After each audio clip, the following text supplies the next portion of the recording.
Request చేస్తున్నాను. And నాకు ఒక మాట చెప్పాలనిపిస్తుంది సార్. నేను చూసిన ఫస్ట్ సెలబ్రిటీ మీరు 2008లో నేను మిమ్మల్ని చూశాను. లేదు ఏం చిన్నగా ఏం చెప్పట్లేదు నేను. సో అలా అప్పుడు చూసి ఇప్పుడు మీ సినిమాకి ఇలా ఒక భాగం అవ్వడం చాలా అదృష్టం. And apart from all the jokes we love your acting. అండ్ ఇప్పుడు ఈ సినిమాలో ఈ పాత్రలో చూడడం నిజంగా చాలా ఆనందంగా. Thank you. ఇక్కడికి విచ్చేసిన పెద్దలకి, పాత్రికేయ మిత్రులకి, print and media and digital friends అందరికీ, అలాగే మా యూనిట్ సభ్యులందరికీ, ముఖ్యంగా ఈ సినిమాను ప్రమోట్ చేయడం కోసం నేను ఈరోజు ఈవినింగ్ అడిగా నవీన్ గారిని, సార్ ఎవరు లేరు సార్ గెస్ట్లు, మేము తప్ప కొంచెం మాకు సపోర్ట్ ఇవ్వండి సార్ అంటే, సార్ భలే చెప్పారు వచ్చేస్తున్నానని చెప్పి ఇమ్మీడియట్గా వచ్చారు. Thank you so much sir. ఇంకా ఈ సినిమా గురించి చెప్పాలంటే సారంగ దర్యా పండు దీనికోసం చాలా కష్టపడ్డాడు. నేను ఇంతకుముందు సినిమాకి ప్రొడక్షన్ చేశా తగ్గేదేలే అని, నవీన్ గారి హీరో. ఆ సినిమాకి డైరెక్షన్ డిపార్ట్మెంట్లో పండు, ప్రొడక్షన్ డిపార్ట్మెంట్లో మన మహేష్ చేశారు. మహేష్కి సినిమా అంటే పిచ్చి. పాపం మగపిల్లోనికి అందామని ఇప్పుడు 4 ఆడపిల్లలకి అన్నావు కదా, ఆ ప్రాసెస్లోనే ఉన్నాడు. అదే సేమ్ టైంలో ఈ సినిమాలో నేను ఈ ఇండస్ట్రీలో ఉండటం కోసం ఎలా మేనేజర్గా మారాను, అలాగే తను కూడా ఆర్టిస్ట్గా నిలబెట్టడం కోసం ఈ సినిమాకి మేనేజర్గా మారాడు. All the best Mahesh. ఇక ఈ సినిమా గురించి చెప్పాల్సి వస్తే, ట్రైలర్లోనే డైరెక్టర్ సినిమా గురించి చెప్పేశాడు. ఈ పేకాట, మందు ఉన్న అన్ని బ్యాడ్ హ్యాబిట్స్ కంటే చాలా పెద్ద బ్యాడ్ హ్యాబిట్ ఫెయిల్యూర్. ఆ ఫెయిల్యూర్ అలవాటు అయిపోతే నా జీవితం ఇంతే అనుకున్నాడు, సెటిల్ అయిపోతాడు. అది చాలా పెద్ద బ్యాడ్ హ్యాబిట్ అని చెప్పాడు. ఇంకోటి చెప్పింది ఏంటంటే, నాకు 3 కొడుకులు.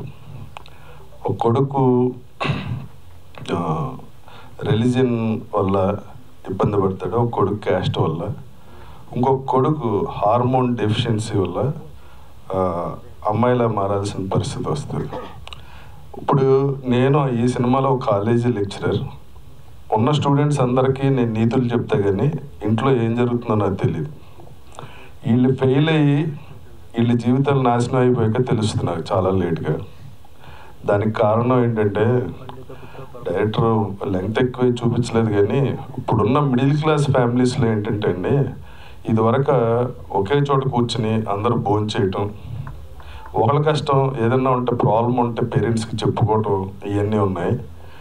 ఇప్పుడు హాల్లో టీవీ ఉన్నా కానీ పేరెంట్స్ కానీ పిల్లలు కానీ యూట్యూబ్ చూసుకుంటూ ఉంటారు. ఇది ఇప్పుడు మా మేకప్ మ్యాన్ కూడా యూట్యూబ్ చూస్తున్నాడు ఇక్కడ. ఇది అంత అలవాటు అయిపోయింది. దానివల్ల ఏంటంటే పర్సనల్ రిలేషన్ అన్నది టోటల్గా మిస్ అయిపోతుంది ఇప్పుడున్న యూత్. ఆ యూట్యూబ్లో వచ్చినాయే నిజాలు అనుకుని, అక్కడ వచ్చినాయే ఇది అనుకుని, వచ్చిన ప్రాబ్లము ఇంట్లో పేరెంట్స్కి చెప్పలేని పరిస్థితి, వాళ్ళు చెప్పాలనుకున్న విని ఓపిక లేని పేరెంట్స్, ఇలా అయిపోయిందండి మిడిల్ క్లాస్ జీవితం. ఇప్పుడు ప్రాబ్లం వచ్చాక చేయటం కన్నా నా ప్రాబ్లం ఇదని చెప్పినప్పుడు ఫాదర్ దాన్ని అర్థం చేసుకుంటే ప్రాబ్లం లేకుండా ఉంటుంది. ఇది కొన్ని సూసైడ్కి దారితీయచ్చు. వాళ్ళు డ్రగ్స్కి అలవాటు పడి, లేకపోతే మందుకు అలవాటు పడి, ఇంకో బ్యాడ్ హ్యాబిట్ ప్యాకెట్కి అలవాటు పడి, ఇంట్లో ఏం తెలీదు, రాత్రి 2ంటికి వచ్చినా పట్టించుకొని పరిస్థితి ఉంది ఈ రోజుల్లో. సో ఇదంతా అవ్వాలంటే అంటే ఫెయిల్యూర్ దగ్గర నుంచి దాటి వెళ్తే, ఇప్పుడు తన క్యారెక్టర్ ఉంది యశస్వినిది, ఒక అమ్మాయిగా మారి పేరెంట్స్ ఆ పెయిన్ తీసుకుని తను సపోర్ట్ చేస్తే తను మిస్ ఇండియాగా లాస్ట్లో క్లైమాక్స్లో మిస్ ఇండియా అవుతుంది.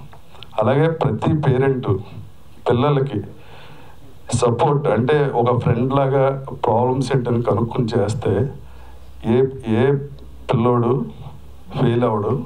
ఆ సపోర్ట్, మారల్ సపోర్ట్ ఉంటే వాళ్ళు ఇంకా చాలా జీవితంలో సాధిస్తారు అన్నదే మా సినిమా కథ. సో ఇటువంటి మంచి సినిమాలు, డిఫరెంట్ కంటెంట్ ఉన్న సినిమా. ఫస్ట్ ప్రొడ్యూసర్ గారు నన్ను అడిగినప్పుడు, సార్ నన్ను అంత మెయిన్ క్యారెక్టర్ ఇస్తున్నారు, ఏ ఉద్దేశం అంటే, సార్ నేను బలగం సినిమా చూసా, కంటెంట్ బాగుంది, సినిమా ఆడింది, మంది కూడా చాలా డిఫరెంట్ కంటెంట్, ఏదో ఒక సమాజానికి ఒకటి చెప్దాం అనుకుంటున్నాం, అది ఎంటర్టైన్మెంట్ వేలో సరదాగానే ఉంటుంది, ఆ కంటెంట్ డిఫరెంట్గా ఉంటే ఆటోమేటిక్గా ప్రేక్షకులు కూడా యాక్సెప్ట్ చేస్తారు సార్. ప్లీజ్ చేయండి అంటే చేశా. అలాగే డైరెక్టర్ పండు ఇక్కడ ఉన్న వాళ్ళు అందరినీ టార్చర్ పెట్టాడు. ముఖ్యంగా మ్యూజిక్ డైరెక్టర్లు లిరిసిస్టులకి తెలుస్తుంది ఎంత టార్చర్ పెట్టాడు.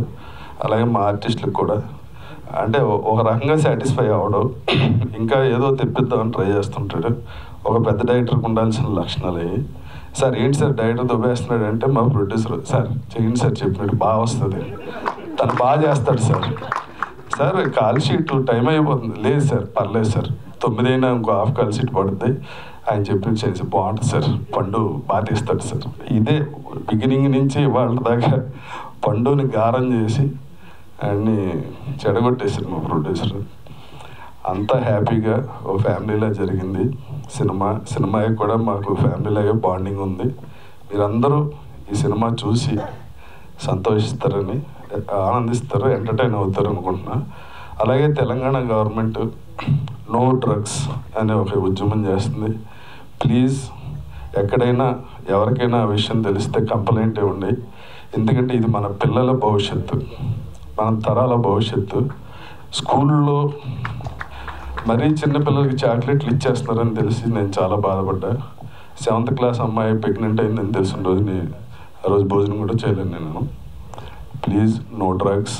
అలాగే యూట్యూబ్లో మన దగ్గర ఫోన్ ఉంది కదా అని చిన్నపిల్లలను కూడా అబ్యూజ్ చేయదు మాటలతో. చదువుకున్న వాళ్ళు కూడా చాలా బ్యాడ్ వర్డ్స్తో చాలామందిని హర్ట్ చేస్తున్నారు. ఒక పిల్ల ఏదో స్లాబ్ నుంచి పడిపోతుంటే ఓ వీడియో పెడితే ఆ మదర్ని అందరూ దారుణంగా కామెంట్ చేస్తే మదర్ సూసైడ్ చేసుకుని చచ్చిపోయింది. ఆ పిల్లకి తల్లి లేకుండా అయిపోయింది. దయచేసి చదువుకున్నోళ్ళకి కాదు, అందరికీ మానవతా దృక్పథంతో రిక్వెస్ట్ చేస్తున్నా, ప్లీజ్ అటువంటి పని చేయొద్దు. Thank you.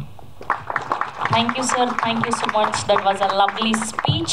And thank you, Naveen Chandra garu, are gracing our event. Thank you so much. And so, July 12th na release avbotundi Saranga Darya, and alane stage meede undavalsinదిగా Raja Ravindra గారిని, and alane director గారిని, producer గారిని, Moeen